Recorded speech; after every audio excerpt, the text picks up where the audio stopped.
आज के इस एपिसोड में बात ऐसे बाप और बेटे की कि जिनके नज़रियात आपस में मुख्तलिफ थे लेकिन दोनों का मकसद एक था। आज के इस एपिसोड में बात दो जनरेशन्स के नज़रियात के टकराव की, बात जनरेशन गैप की, बात एक ही मकसद होने के बावजूद अलग अलग तरीक़ों की, और बात पंडित मोतीलाल नेहरू और जवाहरलाल नेहरू के रिश्तों की। आदाब, मैं हूं अमीर इमाम और आज हम बात करेंगे पंडित जवाहरलाल नेहरू और उनके फादर पंडित मोतीलाल नेहरू के रिश्तों की कि उन दोनों के बीच रिश्ते किस तरह के थे। पंडित मोतीलाल नेहरू और जवाहरलाल नेहरू की एक कहानी उस वक्त से शुरू होती है कि जब 20वीं सदी की बिल्कुल इब्तिदा हुई थी। 20वीं सदी की शुरुआत का दौर हिस्ट्री के नज़रिए से बहुत इम्पॉर्टेंट दौर था। इस वक्त तक लगभग सारी दुनिया इंग्लैंड की ग़ुलाम हो चुकी थी और पहली वर्ल्ड वॉर दुनिया के ऊपर दस्तक दे रही थी। जाहिर है कि पूरे यूरोप में एक अजीब सियासी उथल पुथल मची हुई थी। यूरोप की इस सियासी उथल पुथल से दुनिया के दूसरे देश भी अछूते नहीं थे, क्योंकि उस वक्त की दुनिया का एक बड़ा हिस्सा इंग्लैंड की हुकूमत के ज़ेर असर था।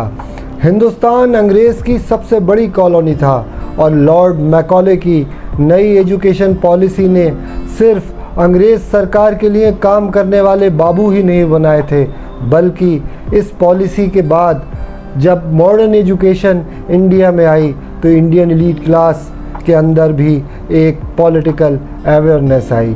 1901 में दादा भाई नौरोजी की एक किताब poverty and un British rule in India के नाम से आई। इस किताब ने अंग्रेज़ हुकूमत की पॉलिसीज़ को क्वेश्चन किया। हिंदुस्तान का एलीट जो अपने रहन सहन से अंग्रेज़ के बहुत करीब था और लगभग मेड इन इंग्लैंड दिमाग का मालिक था, उस एलीट क्लास को भी इस किताब ने कम से कम एक नई तरह से सोचने को मजबूर कर दिया और हिंदुस्तान में पहली बार एक नई तरह की पॉलिटिकल अवेयरनेस आई। इंडियन एलीट्स का एक बड़ा तबका ऐसी किसी भी सियासी लहर से अछूता रहा, लेकिन एक छोटा सा तबका था जिसने आगे बढ़कर अंग्रेज़ सरकार को क्वेश्चन करना शुरू किया। लेकिन इंडियन एलीट्स का ये सेक्शन अभी तक मास मूवमेंट जैसी किसी भी पॉलिटिक्स से बहुत दूर था। ये सब लोग कॉन्स्टिट्यूशनलिस्ट कहलाए, यानी जो कानून के दायरे में रहकर ब्रिटिश गवर्नमेंट की पॉलिसीज़ को क्वेश्चन किया करते थे। दादा भाई नौरोजी, बालकृष्ण गोखले और एक लंबे वक्त तक ख़ुद मोहम्मद अली जिन्ना भी एक कॉन्स्टिट्यूशनलिस्ट ही थे। उस वक्त के इलाहाबाद में एक और कॉन्स्टिट्यूशनलिस्ट रहा करता था जिसका नाम पंडित मोतीलाल नेहरू था। पंडित मोतीलाल नेहरू पेशे से वकील थे और उन्होंने अपनी वकालत के दम पर इलाहाबाद में एक महल खड़ा किया था जिसे आनंद भवन कहते थे। मोतीलाल नेहरू अपने रहन सहन और आदतों से बड़ी हद तक अंग्रेज़ के करीब थे। उनके इस शानदार महल में घोड़े, बग्गियाँ, कारें और वो तमाम लवाज़िमात थे जो किसी इंग्लिश हाउस का हिस्सा हुआ करते थे। मोतीलाल नेहरू ने उस दौर में एक कार इंपोर्ट कराई थी और शायद वो पहले हिंदुस्तानी थे जिनकी कार का शोफर एक अंग्रेज़ था। उस वक्त का हिंदुस्तानी समाज एक कैसे आइडेंटिटी क्राइसिस से गुज़र रहा था, आनंद भवन उसकी एक मिसाल था। एक तरफ आनंद भवन का ये हिस्सा था जिसमें कारें, घोड़े, फिटेंस और बच्चों के लिए अंग्रेज़ ट्यूटर्स थे। आनंद भवन के इस हिस्से में खाना डाइनिंग टेबल पर शैम्पेन के साथ खाया जाता था और नॉन वेजिटेरियन फूड भी सर्व हुआ करता था। लेकिन इसी आनंद भवन का एक और हिस्सा था जिस पर पंडित मोतीलाल नेहरू की वाइफ श्रीमती स्वरूप रानी की हुकूमत चलती थी। स्वरूप रानी एक रिलीजियस खातून थी और जो कि पूजा पाठ में बहुत यकीन रखती थी। यही नहीं, आनंद भवन में 2 किचन थे। एक किचन जिसमें नॉन वेजिटेरियन फूड बनता था, लेकिन दूसरा भी एक किचन था जिसमें स्वरूप रानी के लिए खालिस वेजिटेरियन फूड बना करता था।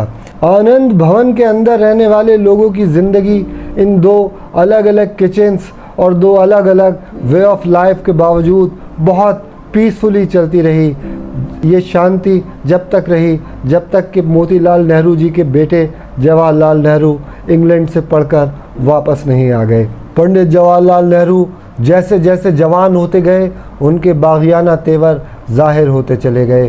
पंडित जवाहरलाल नेहरू की शुरुआती तालीम घर पर ही हुई, जिसके लिए कुछ प्राइवेट ट्यूटर्स आया करते थे, लेकिन इसके बाद उन्हें आला तालीम के लिए इंग्लैंड भेजा गया, जहां पहले उन्होंने हैरो और बाद में कैम्ब्रिज यूनिवर्सिटी में तालीम हासिल की। इसी दौरान पंडित मोतीलाल नेहरू का कोई एक स्टेटमेंट किसी अंग्रेज़ी अखबार में छपा। पंडित मोतीलाल नेहरू ने अखबार की वो कटिंग जवाहरलाल को इंग्लैंड भेजी, जिसे पढ़कर जवाहरलाल ने जवाब में लिखा कि आपका ये बयान पढ़कर अंग्रेज़ सरकार भले ही खुश हो जाए, लेकिन मैं खुश नहीं हो सकता। पंडित मोतीलाल नेहरू अपने आप में एक अजीब पर्सनालिटी थे। एक तरफ वो बेहद मॉडर्न थे तो दूसरी तरफ ट्रेडिशनलिस्ट भी। पंडित मोतीलाल नेहरू आनंद भवन में रहने वाले नेहरू परिवार के मुखिया थे और आनंद भवन में कभी ये रिवायत नहीं थी कि कोई मोतीलाल नेहरू को चैलेंज करे। जवाहरलाल नेहरू का ये जवाब पढ़कर मोतीलाल नेहरू का गुस्सा 7वें आसमान पर पहुंच गया और वो बोले कि इंग्लैंड में पढ़कर इस लड़के का दिमाग ख़राब हो गया है, इसे कल ही वापस बुलाओ। अच्छा हुआ कि जब उनका गुस्सा उतर गया तो उन्होंने अपने इस फैसले पर कोई अमल नहीं किया। पंडित जवाहरलाल नेहरू इंग्लैंड से बार का इम्तिहान पास करके जब हिंदुस्तान लौटे तो उन्होंने वकालत का पेशा इख्तियार करने से इनकार कर दिया। मोतीलाल नेहरू को उम्मीद थी कि जवाहरलाल इंग्लैंड से वापस आकर उनकी वकालत का पेशा न सिर्फ संभालेंगे बल्कि उसे और आगे बढ़ाएंगे, लेकिन जवाहरलाल ने कहा कि मैं इस कानून में यकीन ही नहीं रखता जो कि अंग्रेज़ सरकार की हिफाजत के लिए बनाया गया है। इसी दौरान महात्मा गांधी हिंदुस्तान आ चुके थे। चंपारण सत्याग्रह ने एक तरफ तो हिंदुस्तान की आवाम को जैसे गहरी नींद से बेदार कर दिया, लेकिन दूसरी तरफ इंडियन एलीट्स का वो सेक्शन जो कॉन्स्टिट्यूशनलिस्ट कहलाता था, वो शुरू में गांधी जी की पॉलिटिक्स और उसके तरीक़ों से बहुत मुतासर नहीं हो पाया। पंडित मोतीलाल नेहरू भी गांधी जी से इत्तेफाक नहीं रखते थे, लेकिन उनकी हैरत का ठिकाना न रहा कि जब उन्होंने पाया कि जवाहरलाल गांधी जी से बेइंतहा मुतासर है। महात्मा गांधी की ये सियासी तदबीरें एक तरफ तो मोतीलाल जैसे कॉन्स्टिट्यूशनलिस्ट को समझ ही नहीं आ रही थीं और दूसरी तरफ उन्हें एक डर भी था और उनके अंदर का एक ट्रेंड लॉयर ये देख पा रहा था कि ये सारे रास्ते किस तरह जेल और फांसी के तख्तों तक जाते हैं। जवाहरलाल को इस किस्म की सियासत में जाने से रोकने का एक मकसद बाप की मोहब्बत भी थी। आगे चलकर जब ये क्लियर हो गया कि जवाहरलाल बहुत जल्दी जेल जाएंगे तो एक रोज़ पंडित मोतीलाल नेहरू ने अपना बिस्तर छोड़कर कमरे के फर्श पर सोकर देखा कि देखें ज़मीन पर सोने में कैसा लगता है। मोतीलाल नेहरू गांधी जी से उस वक्त तक मुत्तफ़िक़ नहीं हो सके जब तक कि 1919 नहीं आ गया। 1919 वो साल था कि जब जालियांवाला बाग का मैसेकर हुआ और जालियांवाला बाग के इस मैसेकर के बाद पंडित मोतीलाल नेहरू की नज़रों में न सिर्फ कॉन्स्टिट्यूशनलिस्ट पॉलिटिक्स की परतें खुल गईं और उसकी कमज़ोरी वाज़ेह हो गई, बल्कि उनका एक इंडियन प्राइड भी हर्ट हुआ। जवाहरलाल नेहरू अपनी ऑटोबायोग्राफ़ी में एक वाक़या लिखते हैं कि जब वो एक बार सफ़र कर रहे थे और उनकी बोगी में एक और अंग्रेज़ अफ़सर भी सवार था। वो अंग्रेज़ अफ़सर शराब के नशे में अपने दूसरे साथियों को जालियांवाला बाग में किए गए अपने कारनामे के बारे में बहुत ज़ोर ज़ोर से बता रहा था।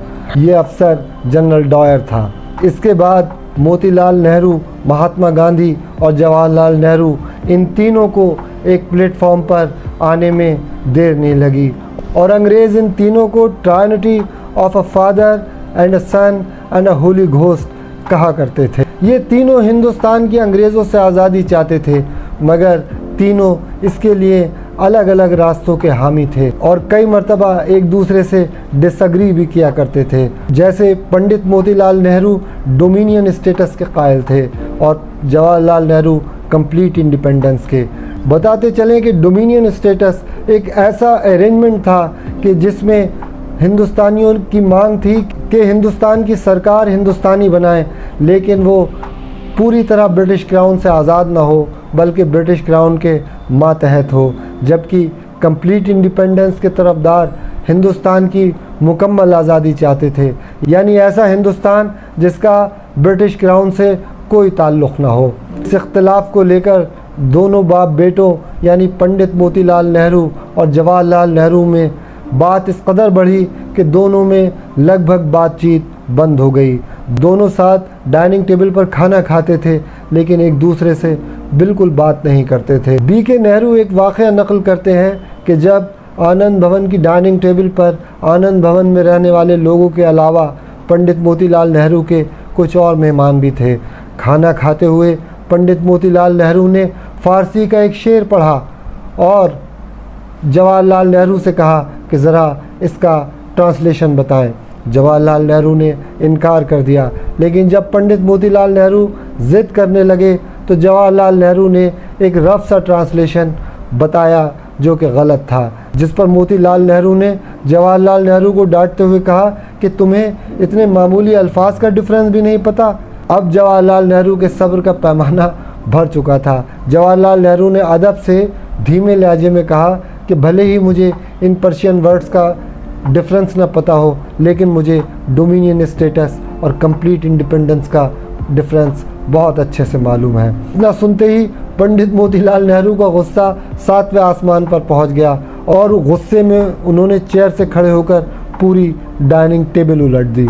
जब दिसंबर 1929 में मोतीलाल नेहरू के बाद जवाहरलाल नेहरू कांग्रेस के प्रेसिडेंट मुंतखब हुए तो मोतीलाल नेहरू की खुशी का ठिकाना न रहा और उनका सीना फ़ख्र से चौड़ा हो गया। उन्होंने फ़ारसी का ये मिसरा पढ़ते हुए कांग्रेस की प्रेसिडेंटशिप जवाहरलाल नेहरू के हवाले की। अगर पिदर न तवानत पिसर तमाम कुनद, जिसका मतलब है कि जो काम बाप से न हो सके उन्हें बेटा पूरा करेगा। दिसंबर 1929 में जब जवाहरलाल नेहरू बहैसियत कांग्रेस प्रेसिडेंट एक सफ़ेद घोड़े पर बैठकर निकले तो मोतीलाल नेहरू की खुशी का कोई ठिकाना नहीं रहा। एक बाप और बेटे के इन खट्टे मीठे रिश्तों की ये कहानी आपको कैसी लगी ये हमें कमेंट में ज़रूर बताइएगा, और अगर ये वीडियो पसंद आए तो इसे न सिर्फ लाइक कीजिएगा बल्कि शेयर भी कीजिएगा और हमारे चैनल को सब्सक्राइब कीजिएगा। बहुत शुक्रिया।